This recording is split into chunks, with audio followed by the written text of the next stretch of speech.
कृष्ण और कुरान।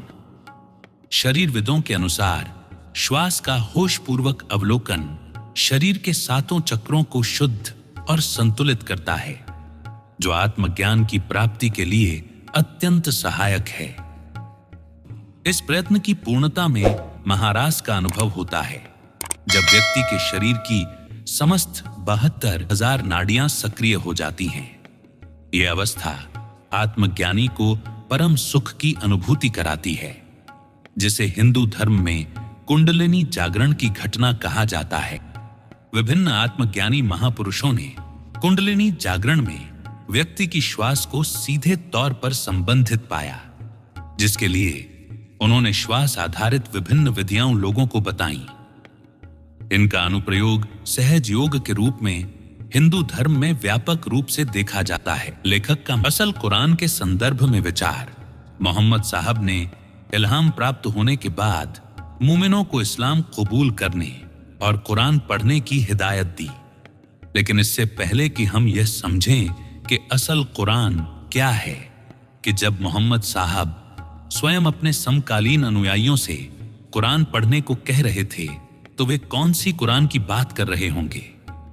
लेखक का मानना है कि निश्चित ही वह कुरान कोई लिखित ग्रंथ नहीं, बल्कि अवश्य ही कोई अनुभवजन्य प्रक्रिया रही होगी, जिसके पढ़ने से व्यक्ति मानसिक स्तर पर विशुद्ध होता हो।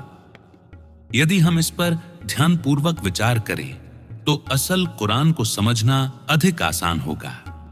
जैसा कि मोहम्मद साहब ने इल्हाम के बाद ही लोगों से कुरान पढ़ने की बात कही, तो यह निश्चित रूप से इल्हाम में सहायक कोई अभ्यास या विधि रही होगी, जिसे हम अन्य धर्मों के तुलनात्मक विश्लेषण से बेहतर समझ सकते हैं।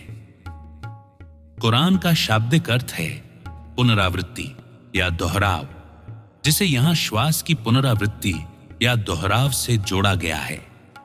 मानव शरीर में श्वास के आने और जाने की प्रक्रिया को ही मोहम्मद साहब ने कुरान कहा और इसे चुपचाप ध्यानपूर्वक सुनने तथा पढ़ने के लिए कहा, जो कि आत्मज्ञान के मार्ग में एक विधि के रूप में प्रयोग की जाती है।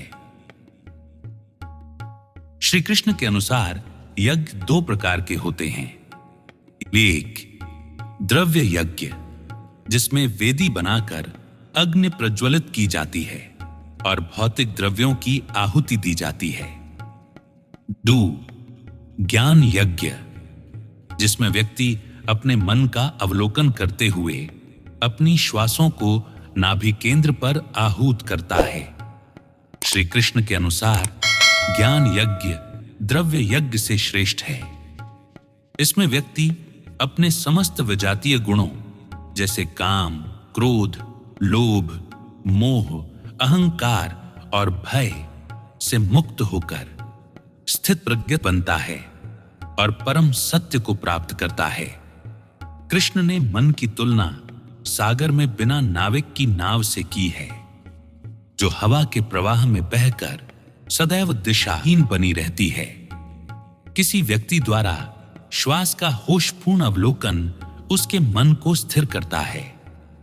सतत अभ्यास के माध्यम से यह प्रक्रिया व्यक्ति को स्थित प्रज्ञता के परम लक्ष्य की ओर ले जाती है, जिसे इस्लाम धर्म में मुसलमान कहा जाता है।